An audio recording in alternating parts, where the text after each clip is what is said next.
Caregiving can sometimes feel like an impossible struggle. Caregivers may be torn between taking care of loved ones and trying to maintain balance in life. The good news is that it doesn't have to be that way. The Caring Generation with host Pamela D Wilson is here to focus on the conversation of caring. You're not alone. In fact, you're in exactly the right place to share stories and learn tips and resources to help you and your loved ones. So now, please welcome the host of The Caring Generation, Pamela D Wilson. This is Pamela D Wilson, caregiving expert, speaker, consultant, and guardian of the Caring Generation. The Caring Generation focuses on the conversation of caring, giving us permission to talk about aging, the challenges of caregiving, and everything in between. It's no surprise that needing care or becoming a caregiver changes everything. The Caring Generation is here to guide you along the journey to let you know that you're not alone. You are in exactly the right place to share stories, learn about caregiving programs and resources to help you and your loved ones plan for what's ahead.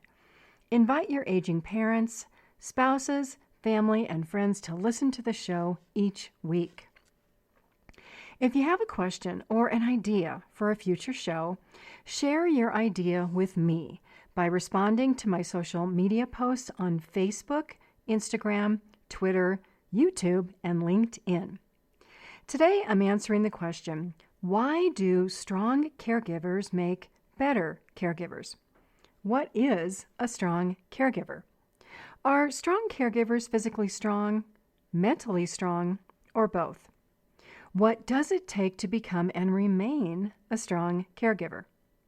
What daily experiences make caregivers question whether they are doing a good job, making mistakes, trying to do everything while feeling that they are taking shortcuts everywhere, or whether anyone, including the care recipients, appreciate or notice their daily efforts?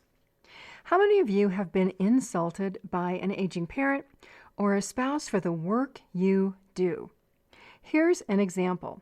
You help mom or dad with a time-consuming project. When finished, a parent says to you, "Well, you did all of that for you."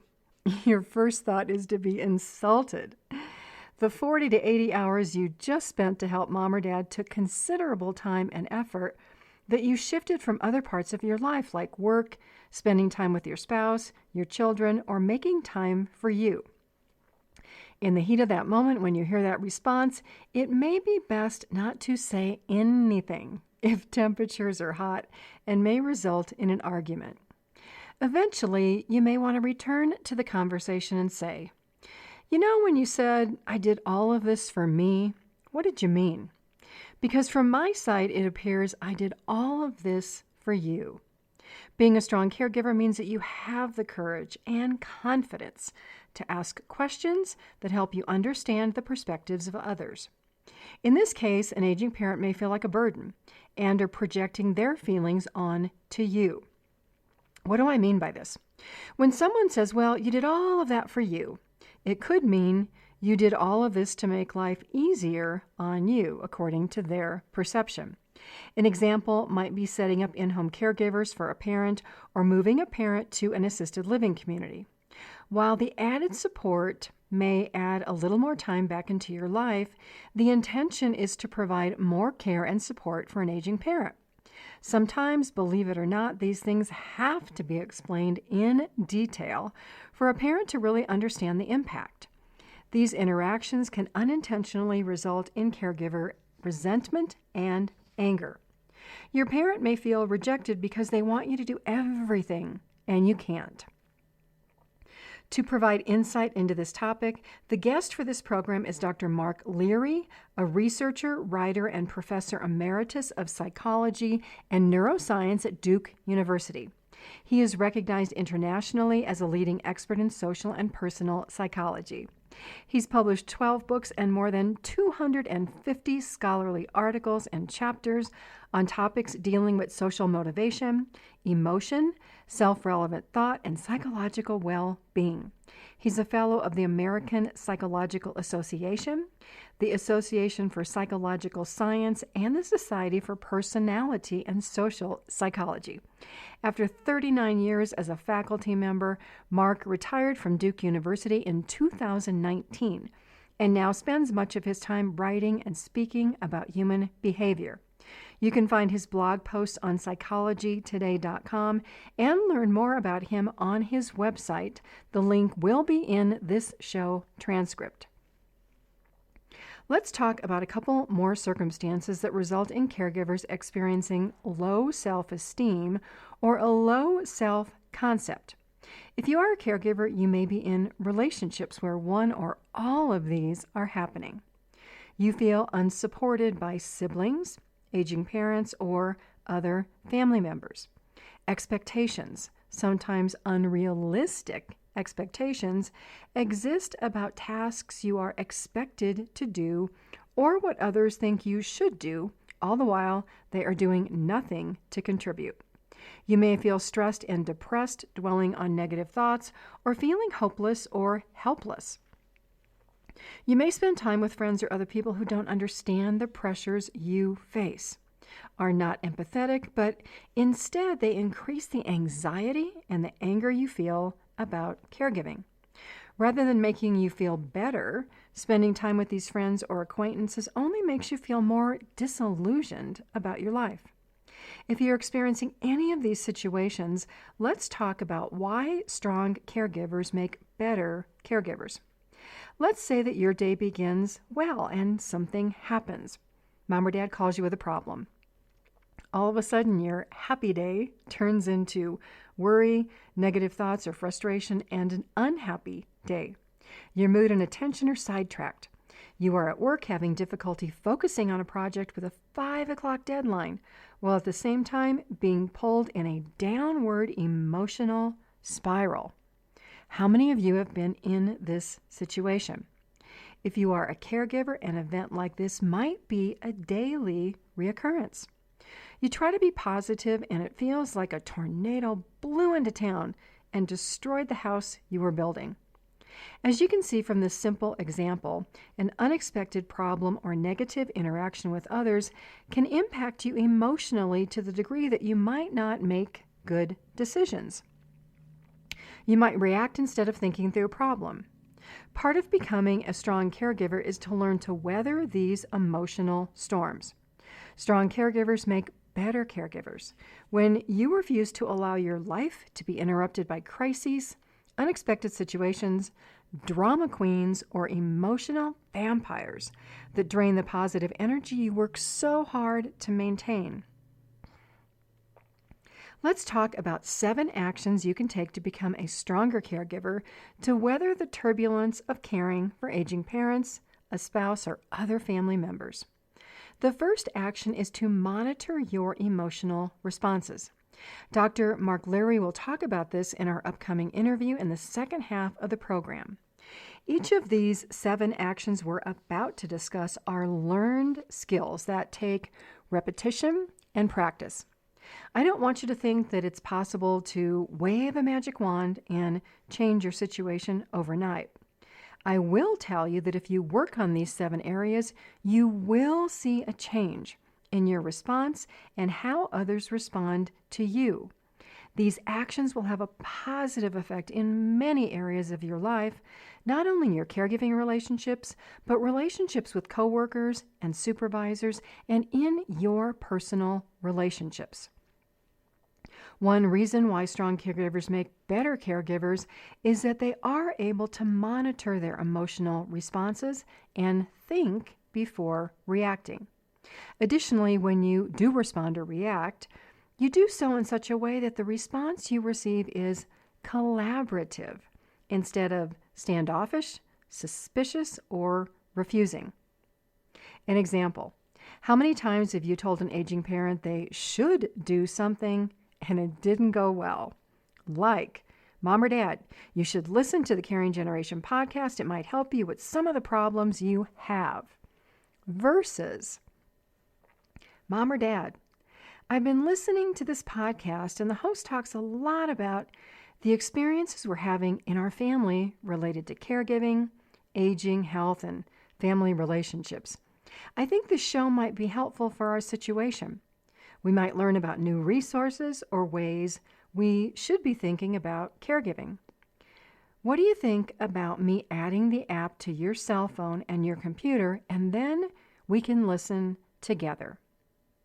Can you visualize the different reaction from your parents between the first and second examples? More on this after a break. This is Pamela D Wilson on The Caring Generation. Pay it forward to help others who may be dealing with health, aging, or caregiving issues by sharing information about this show and my website, PamelaDWilson.com. The Caring Generation is available worldwide on your favorite podcast and music apps: Apple, Google, iHeartRadio, JioSaavn, Spreaker, Amazon Music, Breaker, Deezer, Listen Notes, Pandora, Player FM, Pocket Casts, Podcast Addict, Podchaser, Stitcher, Spotify, TuneIn, and Verbal. You don't have to do caregiving or aging all alone. I'm here to help. Visit my website to schedule a one-to-one telephone or video consultation with me. Click on How I Help, then Family Caregivers, then Elder Care Consultation. This is Pamela D. Wilson on The Caring Generation. Stay with me. I'll be right back.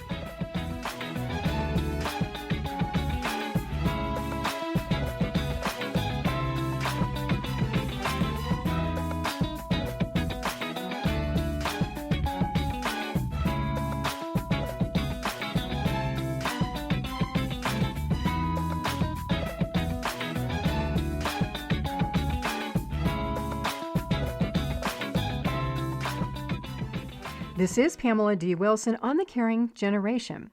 Tips, articles, videos, this podcast, my book, The Caregiving Trap, Solutions for Life's Unexpected Changes, online webinar courses about guardianship, and things everyone should know about caring for aging parents or caring for yourself as an aging adult are on my website at PamelaDWilson.com.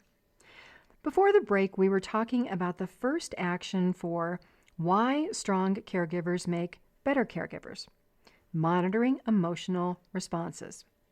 Being attentive to our emotions, we can learn how they affect other people and can result in more positive interactions. The second action for why strong caregivers make better caregivers is becoming less entrenched in your beliefs. If you listen to or watch the news, you might realize that the United States and many other countries at the moment are very polarized. People have beliefs that are at opposite poles, like the North Pole and the South Pole. How many of you took a debate class in high school or college? A healthy internal or group debate can diffuse argumentative situations because of the process of using critical thinking skills and reason to support a point of view, things that always don't occur when the news is being reported. Participating in a debate is an interesting experience because you may not agree with the principle of the subject you are debating. Instead, you research, find information to support the point of view or issue. You hold your emotions in check and explain the issue in simple terms. Debating helps support a larger view of a topic and reduces the likelihood of being entrenched in beliefs, especially if you are supporting the opposite side of an issue. How does the idea of debating contribute to why strong caregivers make better caregivers? Think of an issue you might be experiencing with the person you care for and look at the variety of opinions that exist. Can you group them on one side or the other, the North or the South Pole? Great. You probably have an opinion of which side you're on. But what if you were assigned the opposite of your belief? What questions would you have to ask? What research would you have to do to support an opinion that is the opposite of yours? And even better, what might you learn? After you do this, go back and, with the knowledge you've gained, support your original position.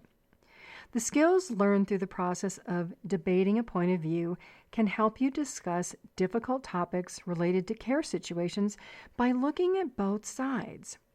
The ability to initiate discussions about difficult topics is the third reason why strong caregivers make better caregivers. Let's be honest, many families push caregiving discussions to the bottom of the pile because they're uncomfortable, have resulted in prior arguments or hurt feelings, and unless an individual or a caregiver has a proposed plan, discussions can circle and circle for days, weeks, months, or years and go nowhere. How many of you feel like you're stuck in limbo?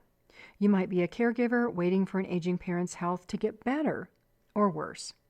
You don't know if in-home care is a solution or if moving a parent to assisted living is a better plan. Maybe you're trying to decide whether you should take a job in another city or stay in town to help aging parents. Life has so many situations that are unpredictable, for which the outcome is impossible to know. Crisis results in many families making rushed choices that they later regret if there is no plan in place for the care of an aging parent or a spouse. Sometimes it is possible to go back and improve the situation. Other times, what's done is done and a new plan is needed. If you're in this type of situation, the first 3 suggestions for why strong caregivers make better caregivers can guide you down a path of having a discussion to resolve an unknown outcome. Monitor your emotions. Become more balanced in your beliefs and your thinking. Look at the conversation as a debate and begin talking. If caregiving problems have been ongoing in a family, allowing everyone to get their emotions on the table may be the only way to get started. In these situations, hurt feelings are likely to result. Family members may blame each other or themselves for the present situation. Feeling like a burden or feeling guilty may be a repeated topic. Fear of making a mistake may be a concern. It's okay. Everyone is entitled to their feelings. The next step is to identify a list of issues or problems and the different points of view that exist. It's okay not to have all the answers in the first discussion. The goal is to leave the discussion with tasks or assignments for everyone, to investigate options with the agreement that all will be open-minded and not set on their way being the only way to solve the issue. When consensus or agreement exists that there may be more than one way to look at a solution, collaboration and cooperation in your family may improve. On the other hand, you may have family members that refuse to participate. That's okay too. Those who refuse to participate are not allowed to criticize the decisions that might be made.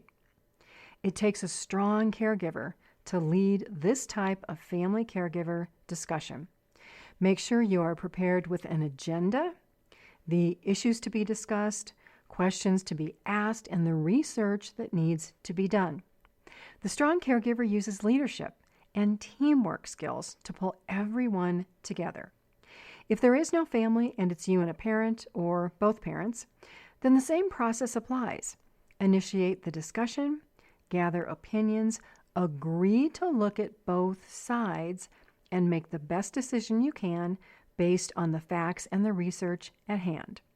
Making care decisions is not easy because change is usually involved. What changes must aging parents make or choose not to make? What are the consequences? What is the current and future involvement of adult children caregivers? How might this change today or in the future? All challenging decisions to be made. As you gain skills and confidence in managing care situations, your confidence and self-esteem will increase, resulting in you becoming a strong caregiver who, instead of running from problems, chooses to become a problem solver. But what happens when caregivers go through this exercise and there are no good options? Reason 4 for why strong caregivers become better caregivers is the ability to put negative thoughts or situations into perspective. Every problem has solutions, even though the stages to solve the problem may be down a windy road instead of having a direct path. One of the most common concerns for caregiving families is money. Your parents need care, and they lack the money to pay for caregivers or a care community. Their bank accounts, they're zeroed out each month. You work and are contributing financially to their care, but this is placing you in a financial bind. While you may feel guilty that you can't do more, the reality is that you can't do more. What are the options? More on this after the break. If you're looking for help navigating the healthcare system, decision-making about care for elderly parents, or making a care plan for yourself, I can help. Visit my website, PamelaDWilson.com, and schedule an elder care consultation. This is Pamela D. Wilson on The Caring Generation. Stay with me. I'll be right back.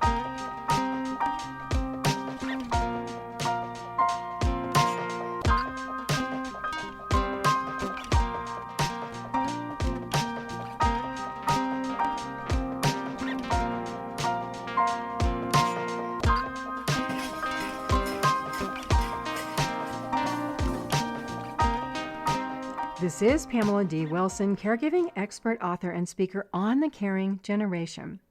If you are a working caregiver and your company does not currently offer support, resources, or educational programs for caregivers, it's time.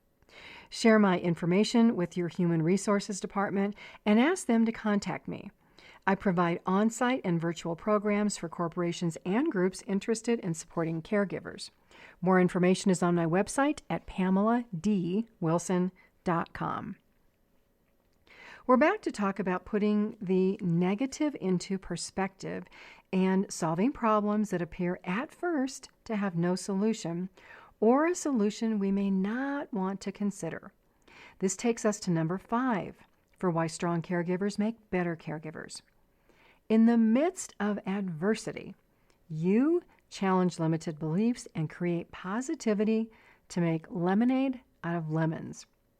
Care situations in each family can be very different, but somewhere along the way, it is very possible that another person or family faced a similar situation.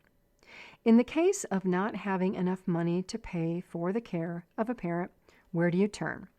I have 2 recommendations. The first is to contact your local area agency on aging. The second is to contact your local county Department of Human Services, the Aging Services Division. If you Google these terms, you'll be able to find these resources. Building a positive attitude to challenge your beliefs about what is possible or negative family beliefs is why strong caregivers make better caregivers. If you lack social or emotional support, if you feel dragged down by the problems of the world, hint, stop watching or limit your consumption of the news. You have enough on your plate. Or if you feel dragged down by listening to people who criticize one another, join an online support group. My online support group on Facebook is called The Caregiving Trap. It's named after my book. There are caring people in this group from all over the world, all ages, all caregiving situations, who will lift you up and support you. Another recommendation is to become more educated about caregiving, health, family relationships, healthcare, and legal issues. My website features my Caring for Aging Parents blog, the Caring Generation podcast that you're listening to this week, today. Plus, there are 2 online webinar classes, as easy as binge watching your favorite TV series. Strong caregivers make better caregivers because you choose to take the lead in solving problems instead of constantly running behind. Challenging limited beliefs puts you in the driver's seat to be more pleasantly assertive to get your needs or the needs of aging parents met. You are also more assertive to meet your needs for self-care instead of placing your well-being at the bottom of the pile. When you place you and your needs last, many parts of your life suffer. The effects of being a caregiver extend for years. to long-term effects on your physical and mental well-being when that 2 weeks you thought you would be a caregiver turns into 10 or more years. Making others a priority puts a damper on your emotional health and self-esteem, making any type of decision-making more challenging. If you feel stuck, there may be an imbalance somewhere in your life. In stuck situations where you are having difficulty putting all of the moving pieces on a list or on a whiteboard, it may be time to challenge any limiting beliefs that are still holding you back and seek support. Support may be talking to a doctor, a CPA, a financial planner, an elder law attorney, or a caregiving consultant or expert like myself. I talk to caregivers every day who have searched for options and come up empty because they don't make their way to someone who can help or to the right person with the experience who can help. In many cases, if it's a caregiving issue, that person is me. You can contact me through my website, PamelaDWilson.com, or follow me on social media, Facebook, Twitter, Instagram, LinkedIn, and my YouTube channel with hundreds of videos. Caregivers, aging adults, you are not alone. Number 6 for why strong caregivers make better caregivers is that you choose to stay away from or end relationships with toxic people in your life. Who are these toxic people? They may be a friend who has no caregiving experience, who talks down to you, criticizes you, or others in your family. Toxic people can be unhelpful siblings or other family members who tell you what to do but never offer to help. More importantly, as a caregiver, you recognize if circumstances or situations are turning you into a toxic person. Toxic caregivers can have behaviors that drive potentially helpful people away. There are times when caregivers become so emotionally stressed and want so badly to be heard that they dump all of their problems and life issues on people who have no power to help or who have the power to help and refuse because of the emotional instability of the caregiver. Being composed and being toxic are at two ends of the spectrum. Remember the North and South Pole example in our discussion of debating opposite points of view. Who would you rather help? Person A, who is polite, composed, and can express their needs clearly in 5 or 10 minutes of time. Or person B, who is emotional, angry, and goes on and on for 30 minutes without making any sense, without getting to the point of their distress, and who never asks if you had 30 minutes to listen.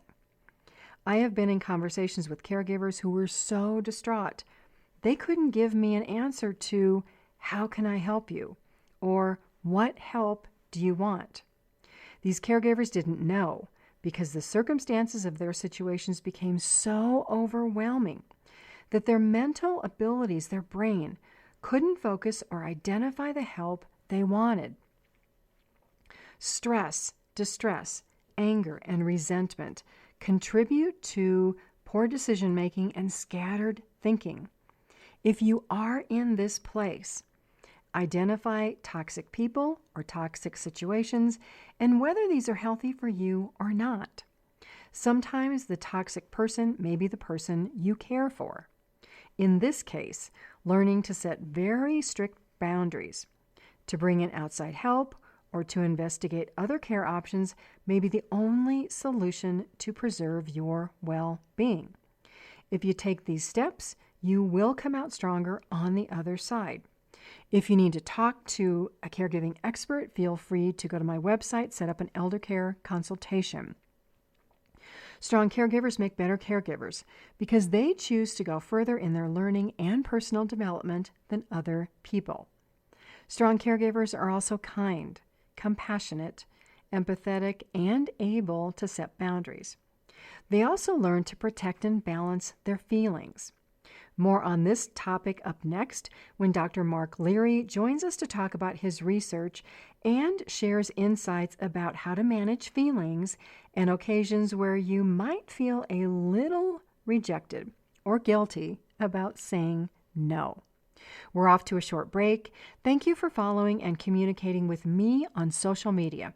Facebook, Twitter, Instagram, LinkedIn, and YouTube, where I have hundreds of videos that answer the questions you post every day on social media, in my caregiver support group, the Caregiving Trap, and by completing the caregiver survey on my website, PamelaDWilson.com. Stay with me. I'll be right back.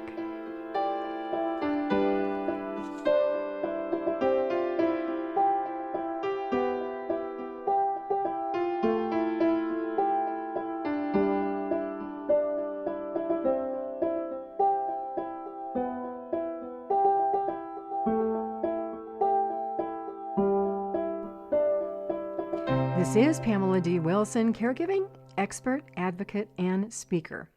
Are there days when you wish you had someone to talk to? Someone to reaffirm that you are doing the right things? You're in the right place with me here on The Caring Generation. I'd like you to meet Dr. Mark Leary, a researcher, writer, and professor emeritus of psychology and neuroscience at Duke University, who is recognized internationally as a leading expert in social and personal psychology. Dr. Leary, thank you so much for joining me. I'm happy to be here. Thanks for asking. So let's start with our first question. Why is human behavior greatly influenced by the desire to avoid rejection? Well, that's a great question, because concerns with being accepted by others, concerns with belonging to groups is really a part of human nature. We are all afraid of rejection. And the big reason is that throughout human evolution, our prehistoric ancestors could not have survived for more than a few days if they hadn't been accepted members of supportive social groups. If you think of yourself out on the plains of Africa for millions of years of human evolution, how long would you have gotten by yourself? You had to be a member of a supportive group who was there to offer help, to help protect you from predators, to help find food, to protect your children. So we are the descendants of people who were most concerned about acceptance and belonging, because rejection would have meant that you didn't survive. So it's wired into our brains. It's a natural part of human nature to be concerned with what other people think of us, how much they value us, and how much they accept us, and most importantly, to try to avoid being rejected. Well, and you made a great point about survival. Caregivers are very stressed and they really do need help from other people to what I call survive, but yet they can unintentionally turn people away by exhibiting strong emotions. What recommendations do you have around that? It's very stressful to be a caregiver. I'm not a direct caregiver, but my parents in their early 90s, and my brother is doing an awful lot of caregiving, and I can see the stress that he's under. And sometimes it does push people to the edge. They're trying to balance the people they're taking care of against the rest of their lives, and they have strong emotions. And they do rant about it. They take it out on other people. They just, everywhere they go, they're talking about what a stressor this is. What they don't realize is that's alienating an awful lot of the people who could be helping, maybe providing practical help, but even just providing emotional help by talking about the stressors the caregiver is under. But nobody wants to talk to people who are ranting and upset and complaining all the time, whether it's your friends or other family members or medical professionals or whoever. So I think it's just important to realize that we can turn other people off very quickly, that they will distance themselves because it's not pleasant to interact with people who are upset a great deal. Now, again, I don't want to sound like I'm faulting the caregiver. It's understandable that they're upset, but I do think they have to be on guard for behaving in ways that alienate other people who could be a source of support. Now, part of the problem is other people rarely come right back at us. When we're acting out and we're ranting and we're upset and we're angry, they rarely say, "Go away, I don't want to talk to you." They're not that explicit. The cues they give off that convey that they're upset are much more subtle. They just become more quiet. They don't respond to our calls, for example.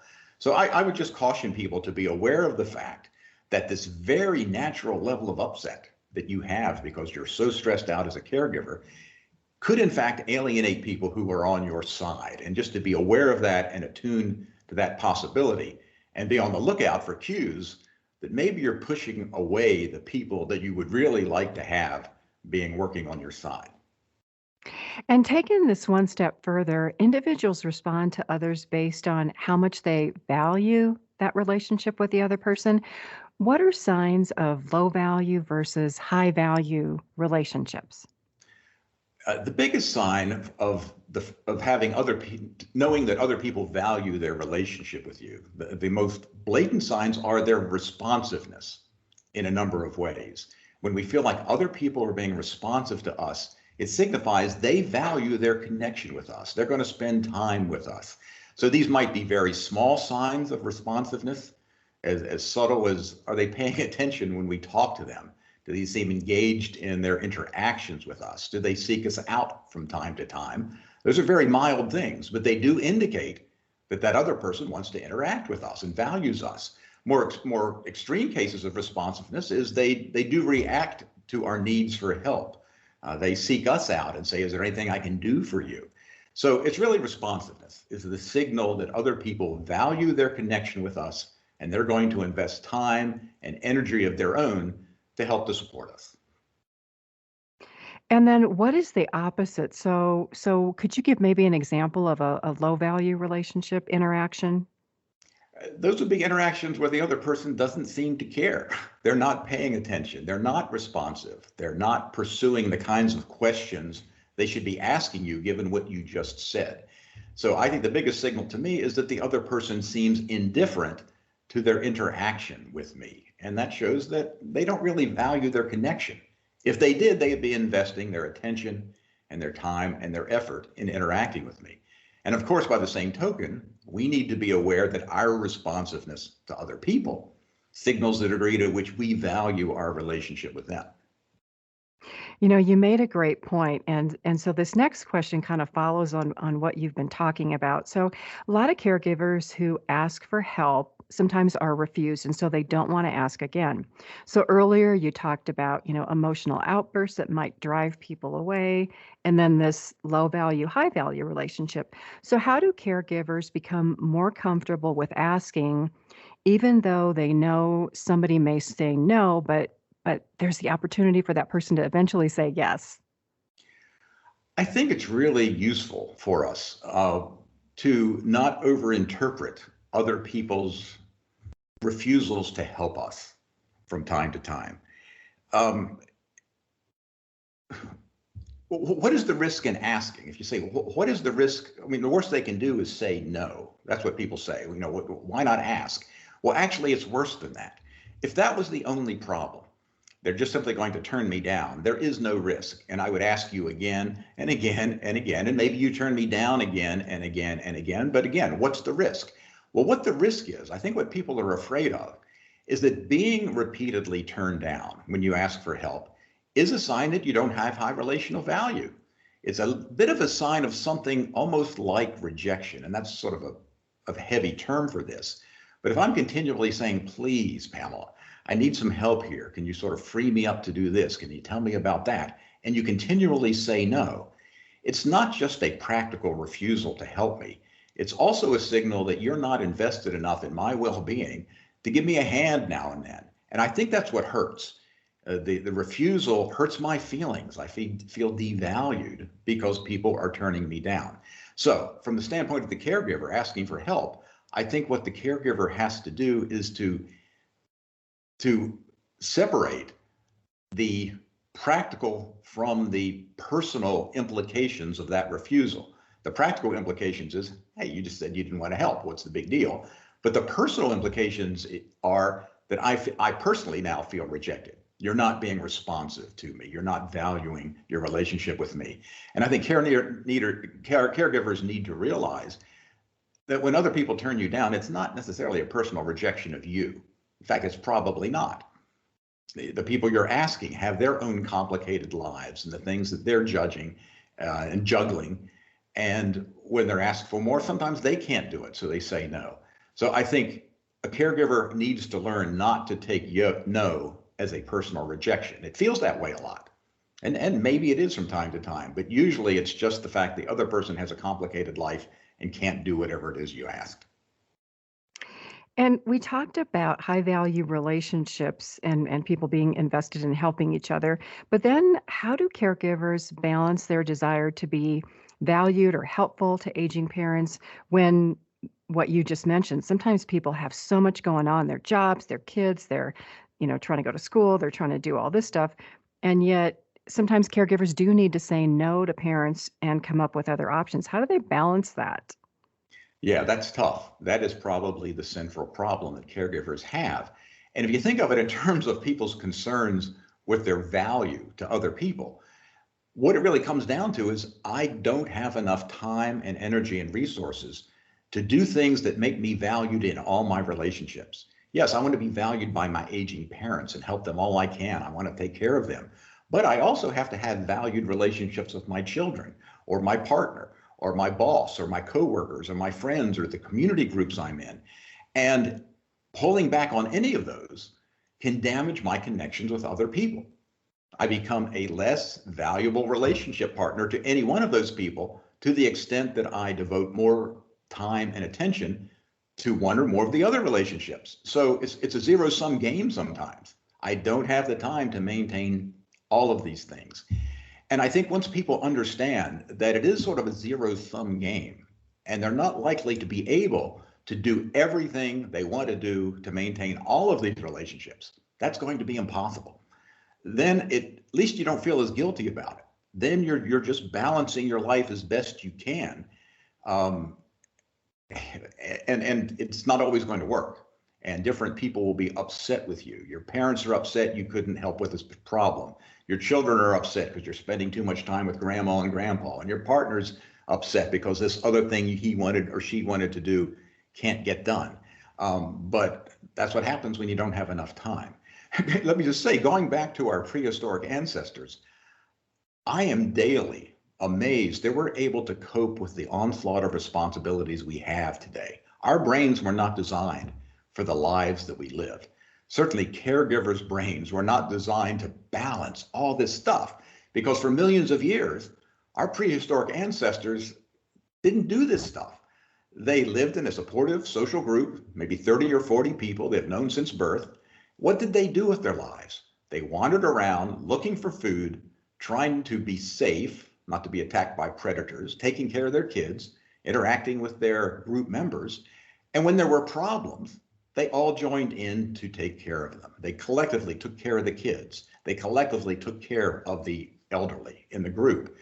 And if you compare that life, which we wouldn't want to change places, we don't want to live out in the African savannah, in a clan. But when you compare the simplicity of the daily lives of our prehistoric ancestors who were living at the time our brains evolved, it's amazing to me that you and I can navigate our complicated social worlds at all. So caregivers need to give themselves a break. You were not designed to take on this many responsibilities and deal with this many people. So it's going to fail sometimes, but it shouldn't feel like a failure. It's amazing you do as well as you do. Well, and I'm glad you brought up the word collective. So there are many groups today that still have this collectivist, attitude toward taking care of aging parents, and the pressure that the parents place on all of the children. But sometimes, to your point, the children have to say no because of relationships becoming unbalanced. So how would a children talk to a parent to say, gosh, I value our relationship, but I have to say no? How do they have that conversation so the parent doesn't feel hurt or rejected? I think the answer is exactly the way you worded it there, to be very explicit and say, Mom and Dad, I love you guys. I do. I'm doing everything that I can. And I value you and I'm doing what I can. But tonight I can't come and do this thing you want me to do because whatever the reason is. Now, the person being taken care of, they still may have their feelings hurt. Maybe they don't understand the complexity of the caregiver's life. So this will not always work, but I would just recommend being as explicit as possible when you're doing something that might hurt the other individual's feelings or make them feel like they're not being valued. We do this with our friends and partners all the time. For example, when we're going to criticize them or we can't do what they want, We say, honey, I adore you, but, we preface it with this affirmation of the degree to which we value them in the relationship before we deliver the bad news that we can't do what they want or that we have some criticism. And I just think being really, really explicit, but again, understanding, particularly in the case of aging parents, they won't completely understand. They have strong needs and they're anxious about those needs at times. And they're not always going to understand.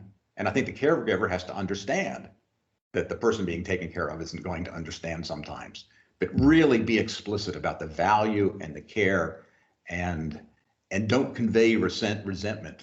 It doesn't help to say, well, look how much I do for you, and now you're upset because I couldn't do this thing. That doesn't help. Just reaffirm the value of the relationship. Thank you for that.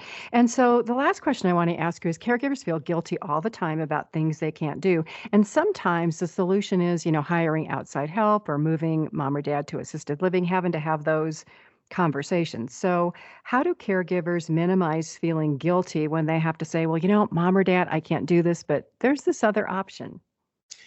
I think anytime we deal with guilt, we need to remember what guilt is there for. What's the function of the emotion of guilt?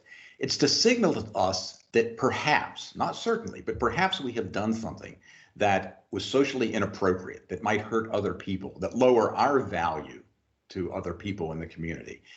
And when we can't help people who need it, that is a natural thing to cause us to feel guilt, because normally we ought to help people who need it.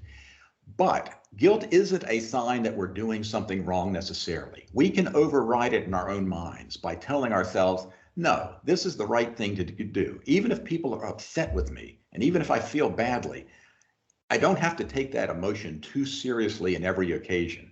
So guilt is a warning, but think about it rationally, and you can often override it by saying, I don't need to feel guilty about this. I'm doing everything that I can. Dr. Leary, I thank you so much for your time and for all the insights that you offered. It's great talking with you. This is Pamela D. Wilson on The Caring Generation, available worldwide on your favorite music and podcast apps. Listen and follow the program for proven, reliable tips, information, resources, and research about caregiving, aging, health, and everything in between. Add the podcast app to your cell phone and the cell phones and computers of family members and aging parents to share the learning. We're off to a break. I'm Pamela D. Wilson on The Caring Generation. Stay with me. I'll be right back.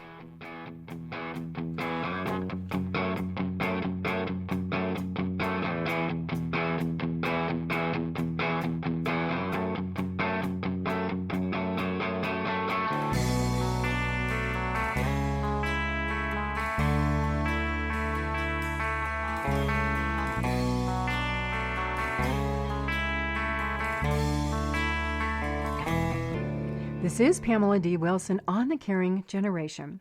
Is your group, company, or organization curious or seeking practical education about caregiving, health, and navigating the healthcare system?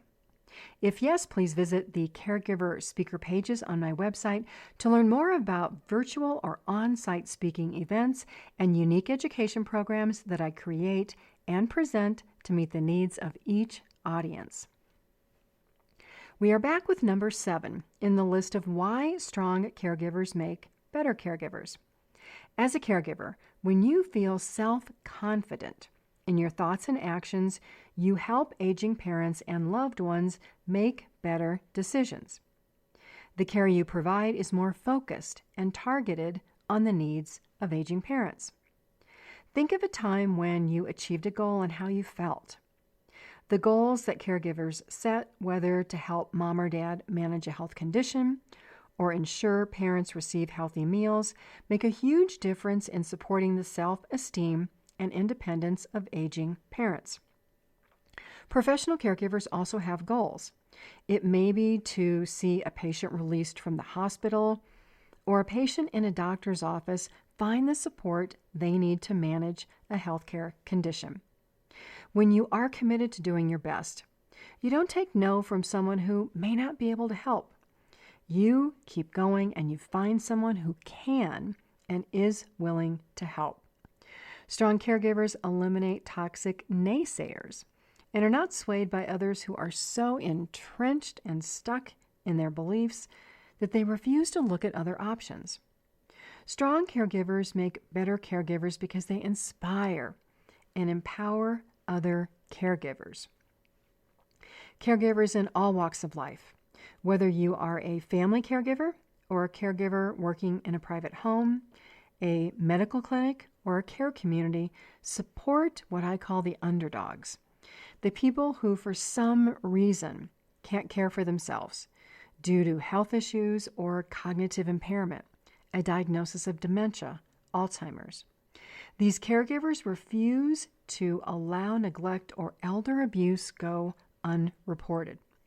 I'm thankful to the professional and family caregivers who contact me to ask what should be done about care situations where concerns of family neglect or abuse occur. Sometimes many of you want to do the right thing, but you're not sure what that right thing is, and you're afraid of making a mistake. Thank you for standing up for the elderly, the older adults who cannot advocate for themselves.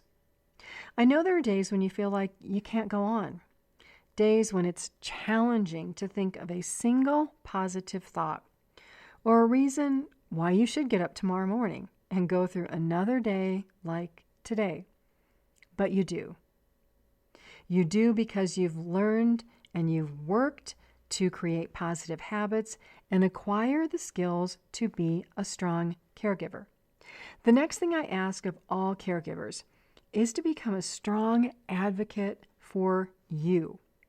Caring for others is hard work and has far-reaching effects on your life.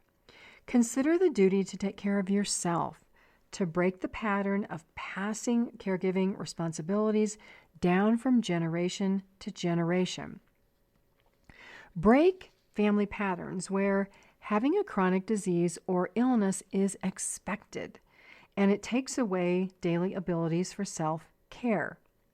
Learn about health, well-being, self-care as early as possible, and teach your children and your aging parents.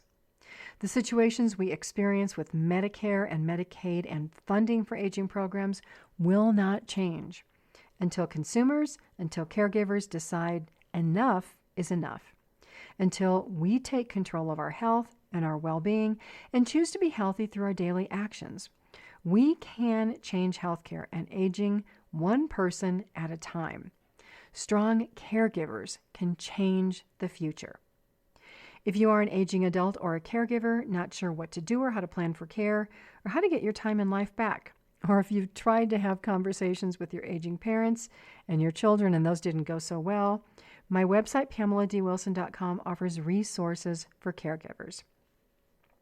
Check out my caregiving library, my Caring for Aging Parents blog with many articles. Listen to all of these Caring Generation podcasts. Read the show transcripts that include links to research by my program guests, and check out my online caregiver courses in webinar format. They are like binge watching your favorite television show. You can also watch hundreds of videos on my Facebook and YouTube channel. There's something for everyone at PamelaDWilson.com. This is Pamela D. Wilson, caregiving expert, advocate, and speaker. I look forward to being with you again soon. God bless you all. Love to everyone. Sleep well tonight. Have a fabulous day tomorrow and pleasant journeys until we are here together again. Tune in each week for The Caring Generation with host Pamela D. Wilson. Come join the conversation and see how Pamela can provide solutions and peace of mind for everyone. Here on Pamela D. Wilson's The Caring Generation.